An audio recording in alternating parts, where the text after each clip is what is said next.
మా latest videos కోసం మా ఈ తెలుగు న్యూస్ ఛానల్ సబ్స్క్రైబ్ చేసి గంట సింబల్ యాక్టివేట్ చేసుకోండి. ధర్మం గొప్పదా, కర్మ గొప్పదా? ఈ ఒక్క విషయం తెలుసుకుంటే మీ జీవితంలో దరిద్రం అనేది రాదు, చెడు కర్మలు చెయ్యరు.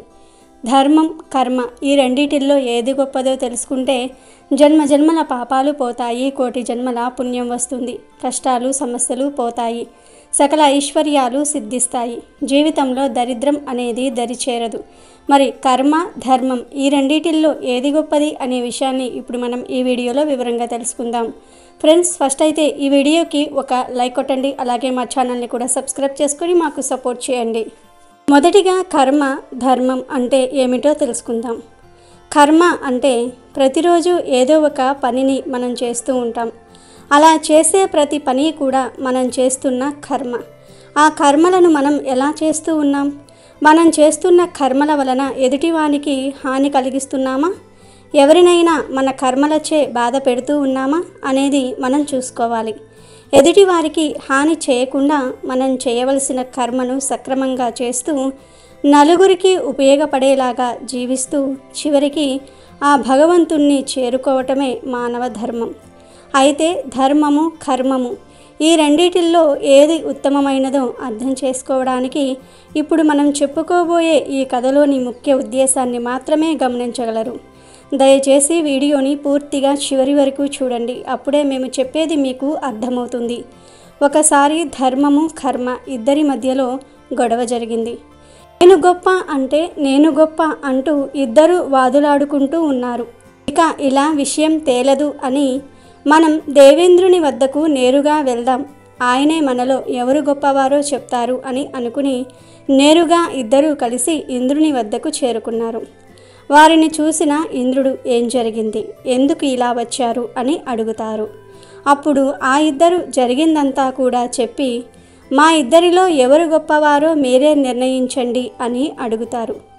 అప్పుడు ఇంద్రుడు రెండూ కూడా చాలా ముఖ్యమైనవే, చాలా గొప్పవే, వీటిల్లో ఎవరు గొప్ప అంటే ఎలా చెప్పగలం అని సంకటంలో పడిపోయాడు. అదే సమయంలో అక్కడే ఉన్న దేవతలకు గురువైన బృహస్పతి ముందుకు వచ్చి ఇలా అన్నాడు, మీ ఇద్దరి సందేహం తీరాలంటే మనం ఒక పనిని చేయాలి. భూలోకంలో విక్రమాదిత్యుడు అనే రాజు ఉన్నాడు. ఆయన మహాధర్మాత్ముడు, మహాజ్ఞాని. ఆయన మీ సందేహాలన్నిటినీ తీరుస్తారు. మనం వెంటనే ఆయన రాజ్యానికి బయలుదేరుదాం అని అన్నాడు. దాంతో ఇంద్రుడు, బృహస్పతి, ధర్మము, కర్మం వీరంతా విక్రమాదిత్యుని రాజ్యానికి చేరుకున్నారు. వారిని చూసి విక్రమాదిత్యుడు చాలా ఆనందించి వారికి గౌరవంగా నమస్కరించి, దేవా, మీ రాకకు కారణం ఏమిటి అని అడుగుతాడు. అప్పుడు ఇంద్రుడు, వీరు ధర్మము, కర్మ వీరిలో ఎవరు గొప్ప అనే గొడవ మొదలైంది. ఇప్పుడు మీరే వీరిద్దరిలో ఎవరు గొప్ప అని నిర్ణయించాలి అని చెప్తాడు. అది విన్న విక్రమాదిత్యుడు, దేవా, మీకు అన్నీ తెలుసు, కానీ నా ద్వారా ఈ విషయాన్ని లోకానికి తెలియజేయాలి అని అనుకుంటున్నారు. మీ ఆజ్ఞ ప్రకారం నేను తప్పకుండా తెలియజేస్తాను, కానీ దానికోసం మనం ఒక వనానికి వెళ్ళవలసి ఉంటుంది అని అన్నారు. ఆ తర్వాత అందరూ కలిసి వనానికి చేరుకున్నారు. ఆ వనానికి చేరుకున్న విక్రమాదిత్యుడు మొదట ధర్మంతో ఇలా అంటున్నారు, ధర్మమా, నీవు ఎందువలన గొప్పవాడివో వివరించు అని అడుగుతాడు. ఇప్పుడు ధర్మము, రాజా, నేనే గనుక లేకపోతే లోకంలో అనేక ఘోరాలు జరుగుతాయి. మానవులు వావి వరసలు మర్చిపోయి నీచమైన కర్మలు చేస్తారు. ధర్మమే లేకుంటే ప్రపంచం కొద్ది కాలంలోనే నశించిపోతుంది. అందువలన నేనే గొప్ప అని అంటుంది ధర్మము. అప్పుడు విక్రమాదిత్యుడు, కర్మ, నీవు ఏ విధంగా గొప్పవాడివి అని అడుగుతారు. అప్పుడు కర్మ, మహారాజా, ఒకవేళ నేనే గనుక లేకపోతే ఈ లోకమే నడవదు, ఈ లోకంలో ఏమీ జరగదు, అంతా స్తంభించిపోతుంది. ఏ చిన్న కార్యమైనా నేనే చేయాలి, అందువల్ల నేనే గొప్ప అని అంటుంది కర్మ.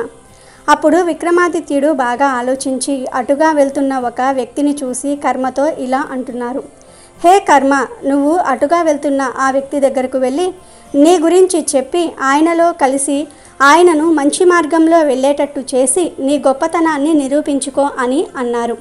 అప్పుడు ధర్మము మహారాజు వద్దకు వచ్చి, హే మహారాజా, నేను ధర్మాన్ని, నేను ఇప్పుడు కర్మతో కలిసి వెళ్ళను. ఈ పనిలో కర్మ మాత్రమే తన పనిని పూర్తి చేస్తుంది, నేను వెళ్ళను అని అంటుంది. అలా చెప్పి ధర్మము మానవునిలోనికి ప్రవేశించలేదు. వెంటనే కర్మ మాత్రం అతని దగ్గర వెళ్ళి ఇలా అంటుంది, మీరు ఎక్కడికి వెళ్తున్నారు అని అడిగింది. అప్పుడు ఆ వ్యక్తి, నేను నా గురువు యొక్క దర్శనం చేసుకోవడానికి వెళ్తున్నాను అని అన్నాడు. అప్పుడు కర్మ ఇలా అంటుంది, ఓ మానవుడా, నేను నీ కర్మను, నేను కూడా నీ వెంట వస్తాను. నువ్వు మాత్రం నీ గురువుతో మంచి వరాన్ని కోరుకోవాలి అని అంటుంది.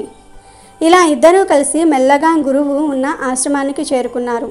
ఇలా చేరుకుంటున్న సమయంలోనే అక్కడ ధర్మం లేని కారణంగా ఆ వ్యక్తి యొక్క జ్ఞానం మెల్లమెల్లగా తగ్గిపోయింది. అతను మంచి చెడు అనే విచక్షణను కోల్పోతాడు. అలా వారిద్దరూ గురువు గారిని చేరుకున్నారు. ఆ సమయంలో గురువు తపస్సులో ఉన్నారు. వచ్చిన ఆ వ్యక్తి గురువును తపస్సు నుంచి లేపే ప్రయత్నం చేశాడు. ఆ సమయంలో గురువులో కూడా ధర్మం లేదు, కర్మ మాత్రమే ఉంది. అందువలన ఎంత పిలిచినా గురువు మాత్రం కన్నులు తెరవలేదు. ఆ తరువాత ఆ వ్యక్తి అనగా శిష్యుడు గురువును కర్రతో కొట్టడం మొదలుపెట్టాడు. ఎందుకంటే ఇప్పుడు అతనిలో కర్మ మాత్రమే ఉంది, ధర్మము లేదు. అందువలన ఈ క్రూరమైన పనిని చేస్తూ ఉన్నాడు. ఆ తర్వాత గురువుగారు తపస్సు నుండి లేచి చూస్తే తన ప్రియ శిష్యుడే తనను కొడుతున్నాడు. అప్పుడు గురువులో కూడా ధర్మం లేదు, కర్మ మాత్రమే ఉంది. అందువలన ఆ గురువుకు విపరీతమైన కోపం వచ్చి తన ప్రియ శిష్యుడు అని కూడా చూడకుండా నువ్వు వెంటనే గాడిదగా మారిపో అని శాపం ఇచ్చారు. వెంటనే ఆ శిష్యుడు గాడిదలాగా మారిపోయాడు. అలా గాడిదలాగా మారిన ఆ వ్యక్తి పరిగెత్తుకుంటూ విక్రమాదిత్యుని వద్దకు వచ్చి ఇలా అంటున్నాడు, మహారాజా, నేను కర్మను, నా ప్రభావంతో నేను ఒక మనిషిని కూడా గాడిదలాగా మార్చేస్తాను అని అంటుంది. అప్పుడు ఆ మహారాజు ధర్మమును పిలిచి, ఓ ధర్మమా, ఇప్పుడు నువ్వు వెళ్ళి నీ ప్రభావాన్ని చూపించు అని అంటారు. వెంటనే ధర్మము ఆ గాడిదలో కలిసి గురువుగారి దగ్గరకు చేరుకుంటుంది. గురువులోకి ధర్మము ప్రవేశించగానే నా వల్ల పెద్ద అనర్థమే జరిగింది, నా ప్రియ శిష్యుణ్ణి నేను శపించాను అంటూ చాలా బాధపడతారు. ఆ తర్వాత శపించబడిన వ్యక్తి గాడిద రూపంలో తన ఇంటి ముందుకు చేరుకుంటాడు. అప్పుడు అక్కడ ధర్మం కూడా ఉండటం వలన దాని ప్రభావం చేత ఆ వ్యక్తి యొక్క భార్య జరిగిందంతా కూడా తెలుసుకుంటుంది. తన భర్తను గురువు శపించిన విషయం తెలుసుకుని ఆ గాడిద రూపంలో ఉన్న తన భర్తను తీసుకుని గురువు వద్దకు చేరుకుని ఆయనతో ఇలా అంటుంది, ఓ గురుదేవా, నా భర్త అజ్ఞానం వలన ఈ తప్పు జరిగిపోయింది.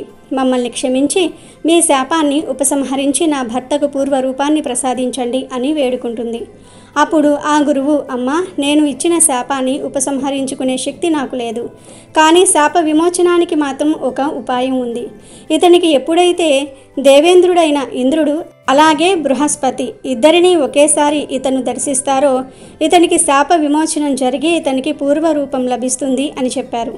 అప్పుడు ఆమె ఇలా అంటుంది, ఓ గురుదేవా, ఇంద్ర, బృహస్పతి ఎక్కడ ఉన్నారో వారి దర్శనం మాకెలా సాధ్యం అని అంటుంది. వెంటనే ఆ గురువు తన దివ్య దృష్టితో చూసి, నువ్వేమీ బాధపడకు, ఇప్పుడు ధర్మం నీ వెంట ఉంది. నువ్వు వెంటనే రాజా విక్రమాదిత్యుని ఆస్థానానికి వెళ్ళు, మీకు అక్కడ వారిద్దరి దర్శనం లభిస్తుంది అని అన్నారు గురువుగారు. ధర్మం ప్రభావం చేత శపించబడిన భర్తను తీసుకొని ఆమె విక్రమాదిత్యుని ఆస్థానానికి చేరుకుంటుంది. అప్పటికే అడవి నుంచి ఆస్థానానికి చేరుకున్న ఇంద్రుడు బృహస్పతి యొక్క దర్శనం ఆ గాడిద రూపంలో ఉన్న ఆ వ్యక్తికి కలిగింది. వెంటనే ఆ వ్యక్తికి శాప విమోచనం జరిగి తన పూర్వరూపాన్ని పొందారు. అలా ముందుగా వెళ్ళిన కర్మ ఒక మనిషిని గాడిదగా, ఆ తరువాత ధర్మం మాత్రం ఒక గాడిదను కూడా మనిషిగా మార్చింది. అదే ధర్మం యొక్క గొప్పతనం. అప్పుడు విక్రమాదిత్యుడు కర్మతో ఇలా అంటున్నారు, హే కర్మ, నీవు గొప్ప వాడివి కాదు, నువ్వు ఎప్పుడూ గొప్పవాడిగా ఉంటావో తెలుసా? ఎప్పుడైతే నీ వెంట ధర్మము, నీతి, జ్ఞానము ఉంటాయో అప్పుడే నీవు గొప్పవాడివిగా ఉంటావు. నువ్వు ఎప్పుడైతే అన్యాయము, అధర్మము లాంటి వెంట పడతావో అప్పుడు నువ్వు ఎప్పటికీ కూడా గొప్పవాడివి కాలేవు. ధర్మము నీ వెంట నిరంతరం ఉంటేనే నువ్వు గొప్పవాడివిగా ఉంటావు, లేకపోతే లేదు. అందువలన అన్నిటికంటే ధర్మమే చాలా గొప్పది, ఆ ధర్మంతో చేసే కర్మ ఇంకా గొప్పది అని అన్నారు ఆ విక్రమాదిత్యుడు. విన్న ధర్మము, కర్మ రెండూ కూడా తమ గురించి తాము పూర్తిగా తెలుసుకున్నాయి.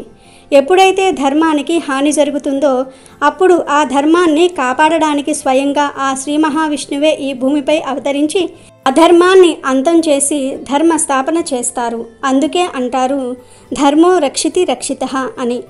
ధర్మాన్ని మనం రక్షిస్తే ఆ ధర్మమే మనల్ని రక్షిస్తుంది. ఇంట్లో ఉన్న లక్ష్మీదేవి ఎందుకు వెళ్ళిపోతుంది? మన ఇంటిపై లక్ష్మీదేవి అనుగ్రహం ఉండాలి అంటే మనం ఏం చేయాలి?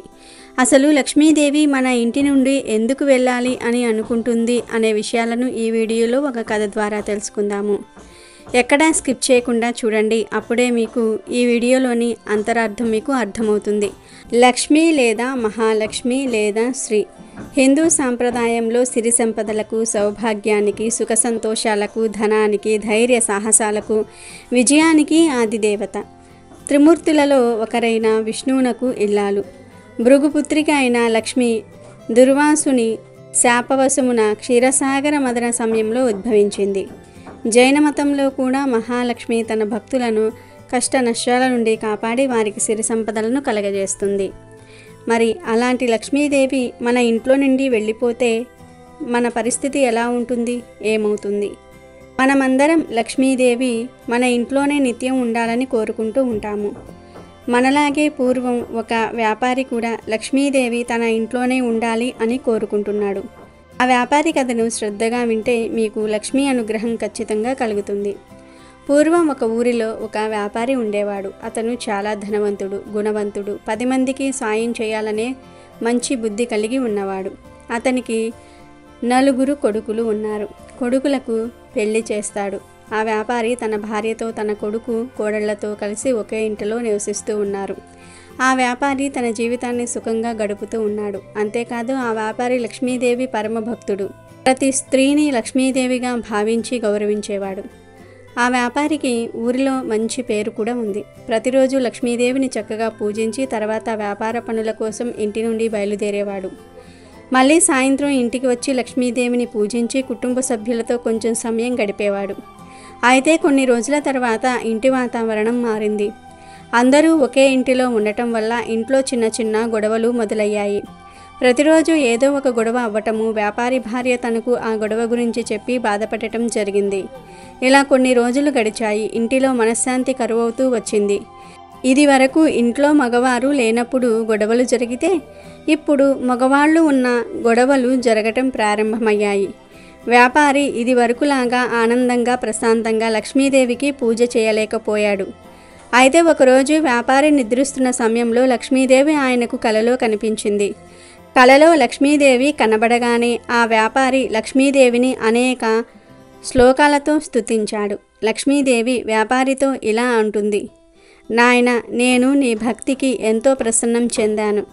ఇక నేను మీ ఇంటి నుండి బయటికి వెళ్ళవలసిన సమయం వచ్చింది. ఇక నేను మీ ఇంట్లో ఉండలేను అని అంటుంది. ఆ మాటలు విని వ్యాపారి చాలా బాధపడుతూ ఉన్నాడు. తల్లి, నా వల్ల ఏదైనా తప్పు జరిగిందా? ఎందుకని మీరు ఇప్పుడు నా ఇల్లు వదిలి వెళ్ళిపోతానంటున్నారు తల్లి? మీకు తెలుసు కదా, మీరు నా ఇంటిలో ఉండటం వల్లనే నన్ను 10 మంది గుర్తించి గౌరవిస్తూ ఉన్నారు. మీ అనుగ్రహం నాపై ఉండటం వల్లనే కదా నేను సిరి సంపదలకు లోటు లేకుండా జీవిస్తూ ఉన్నాను. నలుగురికి సహాయం చేస్తూ ఉన్నాను. తల్లి, ఇప్పుడు నువ్వు నన్ను నా ఇంటిని వదిలి వెళ్ళిపోతే నేను చాలా పేదరికం అనుభవిస్తాను. అప్పుడు నేను ఎవరికీ సహాయం కూడా చేయలేను. ఇంకా సమాజంలో నా పరువు ప్రతిష్టలు కూడా దెబ్బతింటాయి. తల్లి, దయచేసి నువ్వు నా ఇంటిని వదిలి వెళ్ళిపోవద్దు. నీకు నేను ఏం లోటు చేశానో చెప్పు అని వ్యాపారి పరిపరి విధాలుగా ప్రాధేయపడతారు.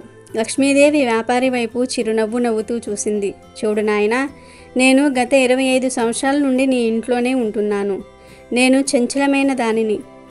ఇలా నేను ఒక చోటన ఉండలేను అని అంటుంది.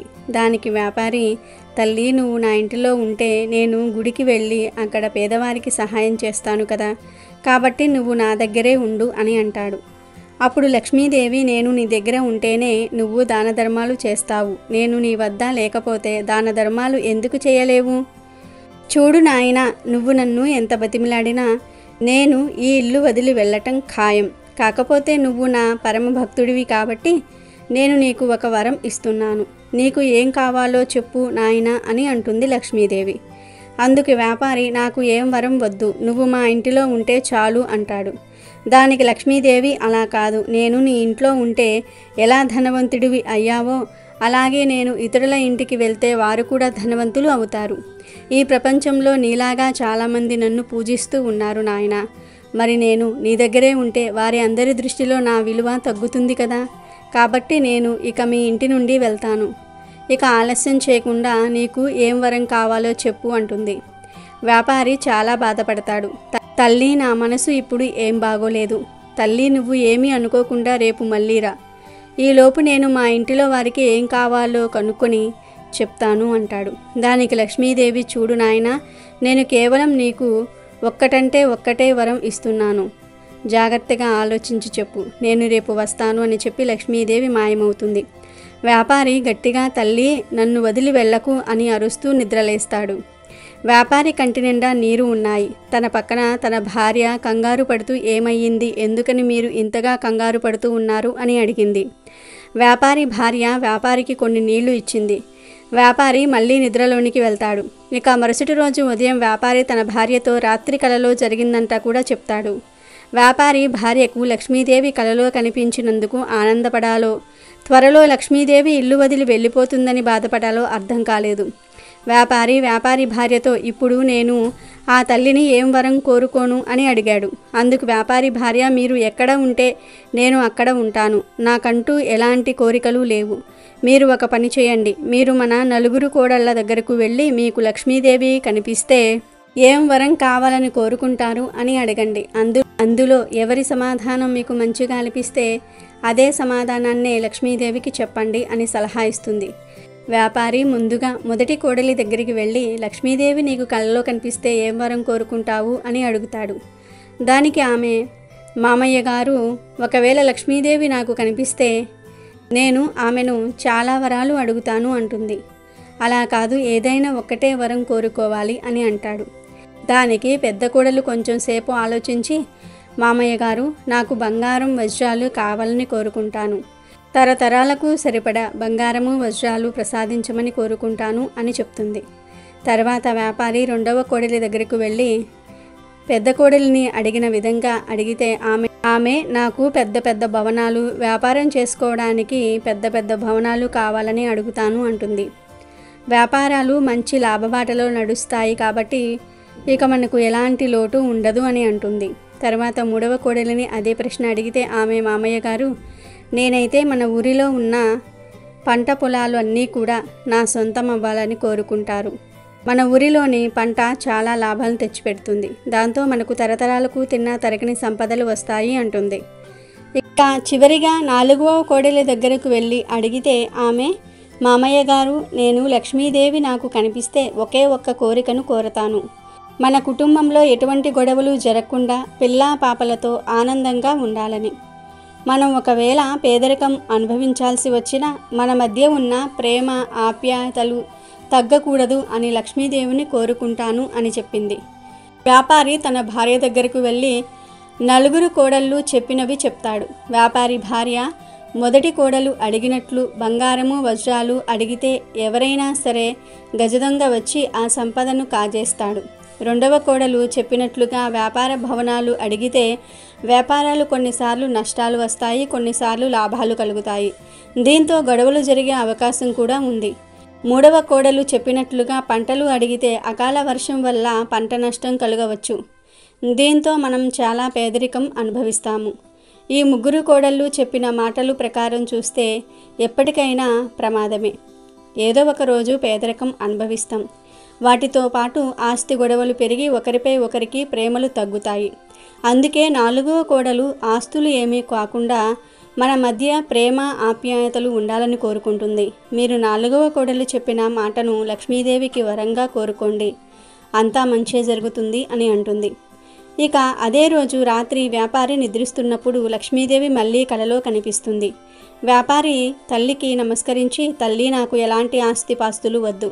నేను పేదరికం అనుభవించినా పర్వాలేదు, కానీ మా కుటుంబంలో సంతోషాలు మాత్రం ఎప్పటికీ ఒకేలాగా ఉండేలాగా చూడు అని కోరుకుంటాడు. లక్ష్మీదేవి, చూడు నాయనా, నువ్వు చాలా చిన్న కోరిక అడుగుతున్నావు, ఇంకేదైనా వరం కోరుకో అని అంటుంది. మీరు నన్ను ఎన్నిసార్లు అడిగినా అదే నా కోరిక తల్లి. నా పిల్లలు, కోడళ్ళు, నా వంశం వారందరూ కూడా ఎప్పటికీ ఒకరిపై ఒకరు ప్రేమను కలిగి ఉండాలి. వారు ఎంతటి కష్టాన్ని ఎదుర్కొంటున్నా సరే ఒకరికి ఒకరు తోడుగా ఉండాలి అని అంటాడు. లక్ష్మీదేవి సరే నాయనా, నువ్వు కోరుకున్నట్లుగానే జరుగుతుంది, నేను కూడా ఇక మీ ఇంట్లోనే ఉంటాను అంటుంది. అందుకు ఆశ్చర్యపోయిన వ్యాపారి, అదేంటి తల్లి, నువ్వు వెళ్ళిపోతానన్నందుకు కదా నాకు వరం ఇచ్చావు, ఇప్పుడు మళ్ళీ ఏమయ్యింది అని అడుగుతాడు. అందుకు లక్ష్మీదేవి, చూడు నాయన, గత కొన్ని రోజులుగా నీ ఇంటిలో శాంతి కరువైంది, గొడవలు పెరిగాయి. ఎప్పుడైతే గొడవలు జరుగుతాయో, ఏ ఇంట్లో అయితే శాంతి ఉండదో నేను ఆ ఇంటిలో ఉండలేను. ఇక నుండి మీ ఇంటిలో ఎటువంటి గొడవలు జరగవు, ఆనందంగా మీ జీవితాన్ని గడుపుతావు అని అంటుంది. వ్యాపారి, తల్లి, ఎప్పుడైనా నేను ఏదైనా పొరపాటు చేస్తే నన్ను రక్షించు, నన్ను క్షమించు అంటాడు. అందుకు లక్ష్మీదేవి, నాయన, నేను చెప్పే మాటలు చాలా శ్రద్ధగా విని అలాగే నేను చెప్పిన విషయాలను అందరికీ తెలియజేయి. కేవలం పూజలు చేస్తేనే నేను ప్రసన్నం అవ్వను. నేను ప్రశాంతంగా ఉన్న వాతావరణంలోనే ఉంటాను. ఏ ఇంట్లో అయితే నన్ను నిత్యము పూజిస్తారో వారి ఇంట్లో నేను ఉంటాను. కానీ అదే ఇంటిలో గొడవలు జరిగితే నేను ఉండలేను. ఇంటిలో ఎక్కువగా మాంసం తిన్నా, మద్యం తాగినా నేను ఆ ఇంటిలో ఉండను. నేను ఎక్కడ ఉంటానో ఎక్కడ ఉండనో చాలా సందర్భాలలో చెప్పాను. కాబట్టి ప్రతి ఒక్కరూ కూడా నన్ను ఇష్టంగా భక్తి భావనలతో పూజించండి. ఏదో ఆశించి పూజించి నన్ను నొప్పించకండి అని వ్యాపారితో చెప్పి లక్ష్మీదేవి మాయమైంది. వ్యాపారి ఆనందంగా తన భార్యతో, కొడుకు కోడళ్లతో జీవితాన్ని గడిపాడు. కాబట్టి మనమందరము కూడా లక్ష్మీదేవికి నచ్చినట్లుగా ఉందాము. ఆ తల్లి అనుగ్రహాన్ని పొంది ఆనందంగా జీవిద్దాము. అమెజాన్లో బెస్ట్ డిస్కౌంట్స్ కోసం వీడియో డిస్క్రిప్షన్లో లింకు ఉంది, చూడండి. అలాగే మా టెలిగ్రామ్ ఛానల్ సబ్స్క్రైబ్ చేసుకోండి.